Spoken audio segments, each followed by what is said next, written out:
सरकार और सेना ने पाकिस्तान के अवैध कब्जे वाले कश्मीर में भारतीय सशस्त्र बलों की स्ट्राइक ऑपरेशन सिंदूर के बाद एक प्रेस कॉन्फ्रेंस की। इस दौरान प्रेस कॉन्फ्रेंस को संबोधित करने के लिए कर्नल सोफिया कुरैशी और विंग कमांडर व्योमिका सिंह मौजूद रहे। इस दौरान बताया गया कि ऑपरेशन सिंदूर रात 1:05 और 1:30 के बीच चलाया गया। इस दौरान आतंकी ठिकानों को निशाना बनाया गया। सेना ने पाकिस्तान के 100 किलोमीटर अंदर मिसाइल हमले किए और 9 आतंकी ठिकानों को ध्वस्त कर दिया। भारत की स्ट्राइक की जद में पीओके में 5 और पाकिस्तान में 4 आतंकी ठिकाने आए हैं। सोफिया और व्योमिका ने प्रेस ब्रीफिंग में कहा कि पाकिस्तान अधिकृत कश्मीर में सबसे पहला सवाई नाला मुजफ्फराबाद में लश्कर का ट्रेनिंग सेंटर था। सोनमर्ग, गुलमर्ग और पहलगाम हमले के आतंकियों ने यही ट्रेनिंग ली थी। उन्होंने कहा कि सेना ने इसी ट्रेनिंग सेंटर को तबाह किया है।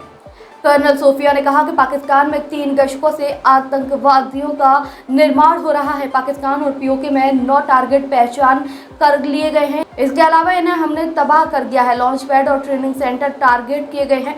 विदेश सचिव ने कहा कि हमने आतंकियों को रोकने के लिए अपने अधिकार का इस्तेमाल किया है। ये कार्रवाई बेहद नपीतुली और जिम्मेदारी पूर्ण तरीके से की गई है। कार्रवाई सिर्फ आतंकवाद के ढांचे को खत्म करने और आतंकवादियों को असक्षम बनाने पर फोकस है। पाकिस्तान ने इस मुद्दे पर विश्व और फाइनेंशियल एक्शन टास्क फोर्स जैसे अंतर्राष्ट्रीय मंचों को जानबूझकर गुमराह करने के लिए भी जाना जाता है। साजिद मीर का मामला, जिसमें इस आतंकवादी को पाकिस्तान ने मृत घोषित कर दिया था और फिर अंतर्राष्ट्रीय दबाव के परिणाम स्वरूप वो जीवित पाया गया, इसका सबसे स्पष्ट उदाहरण है। ये स्वाभाविक है कि पहलगाम में हुए इस हमले से जम्मू और कश्मीर के साथ साथ भारत के अन्य भागों में भी आक्रोश देखा गया। हमलों के बाद भारत सरकार ने स्वाभाविक रूप से पाकिस्तान के साथ संबंधों को लेकर कुछ कदम उठाए। आप सभी उन निर्णयों से अवगत हैं जिसकी घोषणा 23 अप्रैल को की गई थी। तथापि यह आवश्यक समझा गया कि 22 अप्रैल के हमले के अपराधियों और उनके योजनाकारों को न्याय के कटघरे में लाया जाए। हमलों के एक पखवाड़े के बाद भी पाकिस्तान द्वारा अपने क्षेत्र या अपने नियंत्रण वाले क्षेत्रों में आतंकवादियों की इंफ्रास्ट्रक्चर के विरुद्ध कार्यवाही करने के लिए कोई स्पष्ट कदम नहीं उठाया गया है। उल्टे वो इनकार करने और आरोप लगाने में ही लिप्त रहा है। पाकिस्तान आधारित आतंकवादी मॉड्यूल्स पर हमारी खुफिया निगरानी ने संकेत दिया है कि भारत के विरुद्ध आगे भी हमले हो सकते हैं। अतः इनको रोकना और इनसे निपटना दोनों को बेहद आवश्यक समझा गया।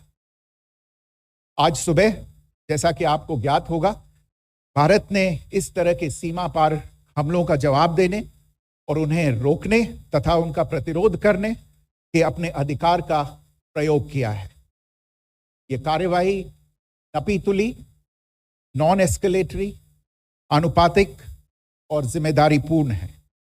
यह आतंकवाद की इंफ्रास्ट्रक्चर को समाप्त करने और भारत में भेजे जाने वाले संभावित आतंकवादियों को अक्षम बनाने पर केंद्रित है।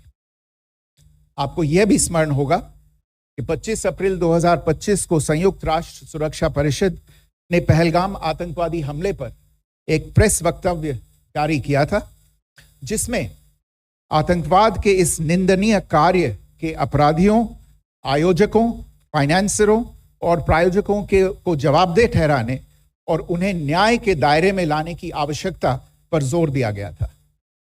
भारत की आज की इस कार्यवाही को इसी संदर्भ में देखा जाना चाहिए। मुजफ्फराबाद यह एक जैश-ए मोहम्मद का स्टेजिंग एरिया है। यह हथियार, विस्फोटक और जंगल सर्वाइवल ट्रेनिंग का केंद्र भी था। गुलपुर कैंप कोटली, यह एलओसी से 30 किलोमीटर दूर था। लश्कर-ए तोयबा का बेस था जो रजौरी, पुंछ में सक्रिय था। 20 अप्रैल 2023 को पुंछ में और 9 जून 2024 को तीर्थ यात्रियों के बस हमले में यहीं से आतंकी को ट्रेन किया गया था।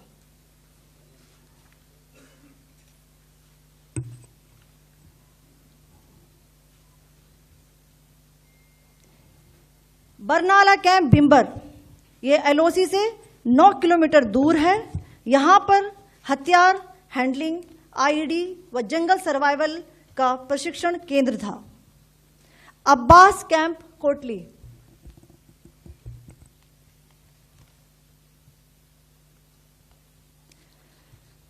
यह एलओसी से 13 किलोमीटर दूर है। लश्कर तोयबा का फिदाइन यहां तैयार होता था। इसकी कैपेसिटी 15 टेररिस्ट को ट्रेन करने की थी।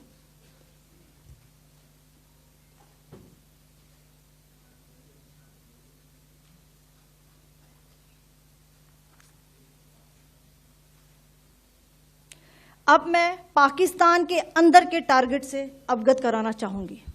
पहला,